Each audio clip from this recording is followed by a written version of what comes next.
इस कहानी की शुरुआत में 8 साल के एक बच्चे को दिखाया जाता है जिसका नाम एलन होता है। वो अपने परिवार के साथ केप कॉड में बोट पर टूर कर रहा होता है और तभी एलन को ऐसा लगता है कि पानी के नीचे कुछ है, इसीलिए वो पानी में कूद जाता है। और जब वो पानी की सतह पर जाता है तो वो देखता है कि वहाँ पर उसी की उम्र की एक लड़की है। ये दोनों एक दूसरे का हाथ पकड़ते हैं, पर सबसे हैरानी की बात तो ये होती है कि एलन पानी के अंदर सांस ले पा रहा होता है। तभी एक आदमी एलन को बचाने के लिए पानी में छलांग लगाता है और वो उसे पानी से निकालकर बोट पर वापस ले आता है। बोट पर आने के बाद एलन उस लड़की का सर पानी से बाहर निकला हुआ देखता है, जो एलन के जाने से बहुत उदास हो गई होती है। धीरे धीरे 20 साल बीत जाते हैं। एलन अब 28 साल का हो चुका है, जो न्यूयॉर्क शहर में अपने भाई के साथ फ्रूट और वेजिटेबल का काम करता है। एलन को अपने बचपन की घटना सिर्फ एक भ्रम लगता है। उस छोटी लड़की को उसके अलावा और किसी ने नहीं देखा है, इसीलिए उसे लगता है कि वो उसका भ्रम है। एलन के जीवन में कुछ भी एक्साइटिंग नहीं होता। हालांकि उसकी एक गर्लफ्रेंड भी होती है, लेकिन उसकी गर्लफ्रेंड उसे कॉल करके उसे ब्रेकअप कर लेती है, जिससे एलन को बहुत दुख होता है। वो बहुत शराब पीता है और उसी रात वो अपने भाई से कहता है कि मैं केप कॉड जा रहा हूँ, जो कि न्यूयॉर्क से 300 मील की दूरी पर है। एलन सुबह तक वहाँ पर पहुँच जाता है। वो दरअसल आइलैंड की गलत साइड पर आ गया होता है, इसीलिए उसे दूसरी साइड पर जाना है। एलन को यहाँ पर कुछ लोग भी देखते हैं। एलन उनसे पूछता है कि क्या आप मुझे दूसरी साइड छोड़ देंगे। यहाँ एक वैज्ञानिक है जो पानी में शोध करने के लिए आया होता है। उसे लगता है कि एलन को किसी दूसरे वैज्ञानिक ने उसके शोध के बारे में पता करने के लिए भेजा है, इसीलिए वो एलन से सही से बात नहीं करता और उसे अपने साथ ले जाने से मना कर देता है। एलन को यहाँ पर एक दूसरा बोट वाला भी मिल जाता है और जब वो उसके साथ आइलैंड के दूसरी तरफ को जा रहा होता है तो बीच समंदर में इनकी बोट खराब हो जाती है। अब वो आदमी जिसकी बोट होती है वो पानी में कूद जाता है और एलन से कहता है कि मैं तैरता हुआ कोर्ट तक पहुँच जाऊंगा और जल्दी एक छोटी सी बोट में वापस आऊंगा। वो वहाँ से निकल जाता है और जब एलन यहाँ पर अकेला फंस जाता है और उसे तैरना भी नहीं आता और जब वो बोट स्टार्ट करने की कोशिश करता है तो बोट स्टार्ट हो जाती है, लेकिन एलन पानी में गिर जाता है और बोट जो कि स्टार्ट हो चुकी है उसके चारों तरफ घूमना शुरू कर देती है। अगले ही पल बोट उसकी तरफ आती है। बोट का बीच का हिस्सा एलन के सर से टकरा जाता है। वो बेहोश होकर पानी के अंदर डूबने लगता है और जब उसकी आंखें खुलती है तो वो बीच पर पड़ा होता है। वो देखता है कि उसके सामने एक लड़की है। जब वो उससे उसका नाम पूछता है तो वो कुछ नहीं बोलती। वो एलन की तरफ आती है और उसे किस करके वापस समुद्र में चली जाती है। एलन उसे बहुत आवाज लगाता है। वो कहता है कि मुझे तैरना नहीं आता, मुझे अपने टेलीफोन नंबर तो दे दो, पर वो पानी में चली जाती है और हमें दिखाया जाता है कि वो लड़की जो पानी से बाहर आई थी वो एक जलपरी होती है। इसके बाद वो उसी जगह पर जाती है जहाँ पर एलन मिला था। वहाँ पर एलन का वॉलेट गिरा हुआ होता है जिसमें उसके कार्ड्स होते हैं, साथ ही उसका एड्रेस भी होता है। मर्मेड इसके बाद एक पुरानी शिप के अंदर जाती है जहाँ पर एक नक्शा होता है जिससे वो समझ जाती है कि एलन कहाँ पर रहता है। वहीं एलन वापस न्यूयॉर्क आ जाता है और अपनी पुरानी बोरिंग लाइफ जीना शुरू कर देता है। यहाँ पर जो जलपरी होती है वो भी न्यूयॉर्क पहुँच जाती है और बिना कपड़ों के पानी से बाहर निकल जाती है। उसे बिना कपड़ों के देखकर वहाँ पर जितने भी लोग होते हैं वो सबके सब उसके चारों तरफ से घेरा लगा देते हैं, जिससे पुलिस को यहाँ पर आना पड़ता है और वो मोमेट को टी शर्ट पहनाकर उस जगह से ले जाते हैं। क्योंकि उसके पास एलन का वॉलेट है, इसीलिए पुलिस उसको कॉल करके बुला लेती है। एलन जब पुलिस स्टेशन पहुंचता है तो वो देखता है कि वहाँ पर एक लड़की है जिसने उसकी जान बचाई थी। एलन उसे देखकर बहुत खुश हो जाता है और साथ ही मोमेट भी। और मोमेट एक बार फिर से एलन को किस करती है, लेकिन वो बोल नहीं सकती। मोमेट जब पानी में होती है तो उसकी पूंछ होती है, पर जब वो पानी से बाहर होती है तो वो आम इंसानों की तरह दिखती है। एलन उसे अपने घर ले जाता है जहाँ एलन की जिंदगी में सिर्फ उदासी थी। वो मोमेट के आने के बाद उसकी जिंदगी में खुशी आ जाती है और जब वो काम पर जाता है तो अपने भाई के साथ डांस भी करता है। वहीं घर पर मोमेट को दिखाया जाता है जो टीवी पर एक फैशन शो देख रही होती है। इसमें लड़कियों ने बहुत ही ज्यादा अच्छे कपड़े पहने हुए होते हैं। इसी शो में एक स्टोर का नाम बताया जाता है जिसका नाम होता है ब्लूमिंगडेल्स। मोमेट घर से बाहर निकल जाती है जहाँ पर उसे सिक्योरिटी गार्ड पूछता है उसको कहाँ जाना है। मोमेट बस इतना ही बोलती है कि ब्लूमिंगडेल्स। सिक्योरिटी गार्ड उसे उसे ब्लूमिंगडेल्स की टैक्सी में बिठा देता है और जब वो टैक्सी से उतरती है तो वो बिना पैसे दिए हुए वहाँ से जा रही होती है, क्योंकि उसे पैसों के बारे में कुछ नहीं पता होता। अभी भी उसके पास एलन का वॉलेट होता है, इसीलिए वो टैक्सी वाले को एलन का वॉलेट पकड़ा देती है। इसके बाद वो अंदर जाती है जहाँ पर वो अपने लिए अच्छे अच्छे कपड़े खरीदती है। यहीं पर एक इलेक्ट्रॉनिक की भी शॉप होती है। जब वो उसके अंदर जाती है तो वहाँ पर टीवी पर कुछ लोग एक्सरसाइज कर रहे होते हैं और वो भी उनके साथ एक्सरसाइज करना शुरू कर देती है। वहीं दूसरी तरफ एलन घर पर पहुँचता है तो वो देखता है कि वहाँ पर वो लड़की नहीं है। वो भागता हुआ नीचे सिक्योरिटी वाले के पास जाता है, जिससे उसे पता चलता है कि वो ब्लूमिंगडेल्स गई है। वो भी उस जगह पर आता है और वो देखता है कि मॉमेट टीवी के सामने खड़ी है और एक्सरसाइज कर रही है। स्टोर वाला उसे बताता है कि ये लड़की यहाँ पर पिछले 6 घंटे से एक्सरसाइज कर रही है। हम कब से इन्हें समझाने की कोशिश कर रहे हैं, लेकिन इन्हें समझ नहीं आता कि मुझे अपने स्टोर को बंद करना है। एलन उसे कहता है कि इसे इंग्लिश नहीं आती। तभी मॉमेट उससे इंग्लिश में बात करना शुरू कर देती है। शॉप वाला कहता है कि माना कि मैं कॉलेज नहीं गया, पर ये इंग्लिश नहीं तो और क्या है। इसके बाद वो यहाँ से चला जाता है। एलन मॉमेट से उसका नाम पूछता है। मॉमेट कहती है कि मैं तुम्हारी भाषा में अपना नाम नहीं बता सकती। एलन कहता है तो अपनी ही भाषा में बता दो, और वो अपनी भाषा में एक अजीब सी आवाज़ निकालती है जिससे यहाँ पर बहुत सारे टीवी फूट जाते हैं। एलन शॉप वाले से कहता है कि मैं इसके पैसे भर दूंगा। ये दोनों के दोनों बाहर आ जाते हैं। बाहर आने के बाद एलन मॉमेट से पूछता है कि तुम्हें तो बोलना नहीं आता था, फिर तुमने बोलना कैसे सीखा। वो कहती है कि टीवी से। दरअसल 6 घंटे में उसने इंग्लिश सीख ली होती है। एलन पूछता है कि क्या तुम केप कॉड से हो। वो कहती है नहीं। तो फिर तुम अमेरिका से हो। वो कहती है नहीं, मैं किसी और जगह से हूँ। एलन को यहाँ पर कुछ भी समझ में नहीं आता। मॉमेट को यहाँ पर पूरा शहर नया लग रहा होता है। वो गाड़ी को देखते ही बहुत एक्साइटेड हो जाती है। वो उसके सामने खड़ी हो जाती है। इस वजह से गाड़ियों का एक्सीडेंट हो जाता है। एलन उससे पूछता है कि तुम यहाँ पर कब तक रहोगी। मॉमेट कहती है कि 6 दिन। 6 दिनों के बाद पूरे चांद की रात है और तब मैं यहाँ से चली जाऊंगी। एलन उसका नाम नहीं ले सकता, इसीलिए इसका नाम मेडिसिन रखता है। वो मेडिसिन को कहता है कि पहले मैं तुम्हारे लिए होटल बुक करने वाला था, पर क्या तुम मेरे साथ रहना पसंद करोगी। मेडिसिन बोलती है कि मैं तुम्हारे साथ ही रहने के लिए आई हूँ। और अब मेडिसिन एलन के घर पर रहती है। रात को मेडिसिन उठती है और वो बाथटब में पानी भरती है और उसके अंदर लेट जाती है। ऐसा करने से उसकी जो पैर होते हैं वो टेल में बदल जाते हैं।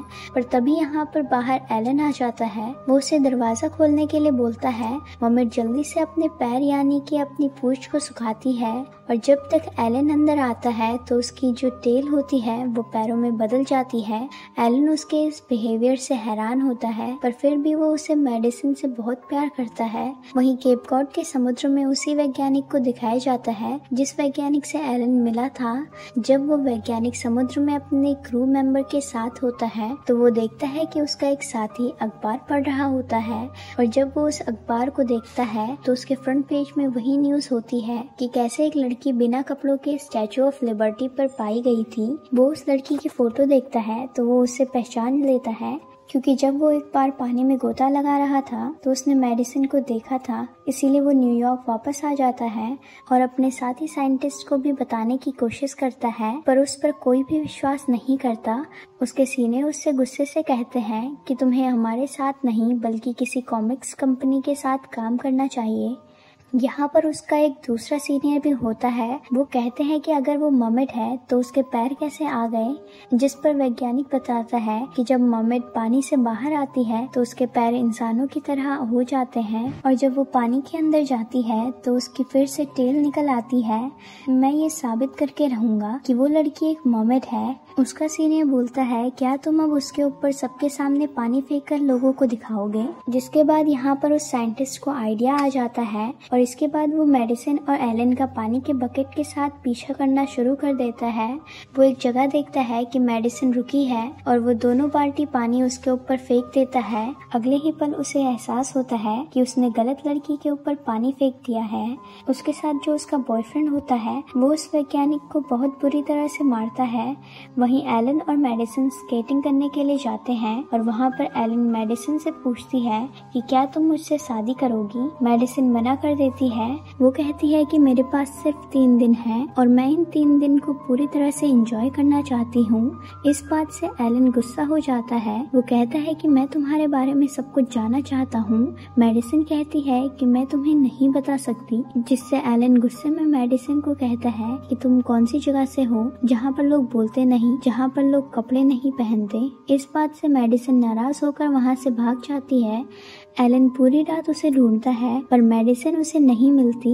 अगली सुबह मेडिसिन को दिखाया जाता है जो समुद्र के किनारे खड़ी होती है। वो सोच रही होती है कि क्या उसे वापस जाना चाहिए या नहीं, पर वो समुद्र में नहीं जाती और एलन के पास वापस आ जाती है और वो कहती है कि हाँ, मैं तुमसे शादी करूंगी, पर पहले मैं अपने बारे में तुम्हें सब कुछ बताना चाहती हूँ। एलन कहता है कि हाँ, मैं सब कुछ सुनना चाहता हूँ, पर मेडिसिन कहती है कि अभी नहीं। और ये घर पर आ जाते हैं। यहाँ पर दिखाया जाता है कि वो वैज्ञानिक भी इनका इंतजार कर रहा होता है ताकि वो मेडिसिन को भिगाकर उसकी असलियत पूरी दुनिया को बता दे। जब मेडिसिन और एलन लिफ्ट में होते हैं तो साइंटिस्ट सीढ़ियों से ऊपर जाता है और वहाँ पर जो फायर वाटर पंप होता है वो उसे तोड़कर लिफ्ट के आगे खड़ा हो जाता है और जैसे ही दरवाजा खुलता है तो वो पानी फेंकना शुरू कर देता है। पर यहाँ पर एलन और मेडिसिन नहीं होते, बल्कि वही कपल होते हैं जिन्हें वैज्ञानिक ने पहले भी पानी से भिगाया था और फिर से इस वैज्ञानिक को वो लड़का बहुत मारता है। दरअसल एलन मेडिसिन को लेकर वापस चला जाता है। वो कहता है कि मैं आज की रात तुमसे शादी करूंगा, पर आज की रात उन्हें प्रेसिडेंट की एक पार्टी में डिनर करने के लिए जाना है। ये दोनों के दोनों वहां पहुंच जाते हैं और वैज्ञानिक एक बार फिर से यहाँ पर आता है। उसने पानी की टंकी को अपने कंधे पर कपड़ों के पीछे छुपाया होता है और उसका फ्रंट कंट्रोल उसके हाथ में होता है। पर इससे पहले कि वो यहाँ पर मेडिसिन को भिगाता, प्रेसिडेंट की जो सुरक्षा कर्मचारी होते हैं वो उसे पकड़ लेते हैं। वो उसे पकड़कर बाहर ले जाते हैं। यहाँ पर बहुत सारी मीडिया भी आ जाती है। वहीं अंदर में मेडिसिन एलन को कहती है कि मैं तुम्हें अपने बारे में सब कुछ बताना चाहती हूँ और ये दोनों भी पार्टी से बाहर आ जाते हैं। और इससे पहले कि ये अपनी गाड़ी में बैठते, वैज्ञानिक मेडिसिन को देख लेता है और उसे पानी से भिगाना शुरू कर देता है। कुछ ही देर में दिखाया जाता है कि मेडिसिन की जो पैर होते हैं वो पूंछ में बदल जाते हैं और ये देखकर यहाँ पर एलन और जितने भी लोग होते हैं वो पूरी तरह से हैरान हो जाते हैं। और अगले ही पल दिखाया जाता है कि वैज्ञानिकों ने पिछले 12 घंटे से एलन को बिना कपड़ों के पानी में खड़ा कर रखा होता है। उन्हें लग रहा होता है कि एलन भी मर्मेड की तरह पानी का कोई जीव है। एलन कहता है कि मैं बदलने वाला नहीं हूँ, मैं इंसान हूँ। उसके बाद मर्मेड को भी उसी पानी में छोड़ दिया जाता है। मर्मेड एलन से कहती है कि मैंने कहा था कि तुम मेरी सच्चाई को एक्सेप्ट नहीं करोगे। मेडिसिन एलन के पास जाना चाहती है पर एलन पीछे हट जाता है, जिससे मेडिसिन को बहुत दुख होता है। वैज्ञानिक भी अब समझ जाता है कि एलन इंसान है, वो बदलने वाला नहीं है, इसीलिए उसे छोड़ दिया जाता है। पर जब वो घर आता है तो पूरी मीडिया उसे घेर लेती है। पर यहाँ पर एलन का भाई आ जाता है और उसे अपने साथ ले जाता है। वो कहता है कि तुम्हारा प्यार सच्चा है। हालांकि एलन अभी भी मेडिसिन से बहुत प्यार करता है, लेकिन कहीं ना कहीं वो सच्चाई जानकर शॉक हो गया है। वहीं दूसरी तरफ दिखाया जाता है कि मेडिसिन के ऊपर अलग अलग तरह के टेस्ट हो रहे होते हैं। इस वजह से वो पूरी तरह से पीली पड़ जाती है। जो वैज्ञानिक उसे यहाँ पर लाया होता है वो अपने सीनियर से कहता है कि मुझे मर्मेड ठीक नहीं लग रही। उसका सीनियर वैज्ञानिक उसकी बात नहीं मानता। वो कहता है कि तुम मेरी टीम का कभी भी हिस्सा नहीं थे और कल हम इस जलपरी का इंटरनल एग्जामिन करेंगे। इस बात से वैज्ञानिक को एहसास होता है कि कहीं ना कहीं उसने गलत किया है और अब वो मेडिसिन के लिए कुछ नहीं कर सकता क्योंकि वो सरकार की सुरक्षा में है। लेकिन एलन किसी तरह से उस वैज्ञानिक तक पहुंच जाता है और अब एलन, वैज्ञानिक और एलन के भाई तीनों के तीनों उस रिसर्च सेंटर में आ जाते हैं जहां पर मेडिसिन है। और वहां के गार्ड को बेवकूफ बनाकर एलन और जो वैज्ञानिक होते हैं वो किसी तरह से मेडिसिन को यहाँ से निकाल लेते हैं। और जब यहाँ पर साइंटिस्ट आते हैं और उस जगह जाते हैं जहाँ पर मेडिसिन को होना चाहिए तो वो देखते हैं कि वहाँ पर एलन का भाई होता है, यानी कि उन्हें पता चल चुका है कि मेडिसिन यहाँ से जा चुकी है। इसीलिए न्यूयॉर्क का पूरा सिक्योरिटी सिस्टम उनका पीछा करना शुरू कर देता है। लेकिन किसी तरह से वो उन सबको चकमा देकर समुद्र के किनारे पहुंच जाते हैं। मेडिसिन कहती है कि मैं हमेशा तुम्हारे साथ रहना चाहती हूँ। एलन कहता है कि ये पॉसिबल नहीं है। वो तुम्हारी सच्चाई जान चुके हैं। काश मैं तुम्हारे साथ जा सकता। मेडिसिन कहती है कि तुम मेरे साथ आ सकते हो। तुम्हें याद है जब तुम 8 साल के थे और पानी में कूदे थे और तुम पानी के अंदर सांस ले पा रहे थे। एलन ये सुनकर हैरान हो जाता है क्योंकि अभी तक उसे यही लगता था कि वो उसका भ्रम है। उसे याद आ जाता है कि जब वो 8 साल का था और उसके सामने पानी में जो छोटी सी लड़की आई थी वो और कोई नहीं बल्कि मेडिसिन थी। एलन कहता है कि मैं तुम्हारे साथ चलूंगा और जब मेरा मन करेगा तो मैं वापस अपने भाई से मिलने के लिए आ जाऊंगा। मेडिसिन कहती है कि अगर तुम मेरे साथ गए तो वापस आना बिल्कुल भी पॉसिबल नहीं है, इसीलिए एलन तय करता है कि वो उसके साथ नहीं जाएगा। तभी यहाँ पर मिलिट्री के हेलीकॉप्टर आ जाते हैं, सिक्योरिटी भी आ जाती है और इस वजह से मेडिसिन को पानी में कूदना पड़ता है। पर कुछ ही देर बाद एलन भी पानी में कूद जाता है। वो किसी तरह से थोड़ा सा आगे जाता है पर पानी में डूबने लगता है। मेडिसिन उसके पास आती है और उसे किस करती है और उसके किस करने के बाद वो पानी में सांस ले पा रहा होता है। यहाँ पर आर्मी के बहुत सारे गोताखोर भी आ जाते हैं पर मेडिसिन और एलन इन सब के ऑक्सीजन मास्क उतार देते हैं जिससे ये पानी में सांस नहीं ले सकते। इस तरह से एलन और मेडिसिन यहाँ से निकल जाते हैं। मूवी के अंत में दिखाया जाता है कि मेडिसिन एलन को अपनी दुनिया में ले जाती है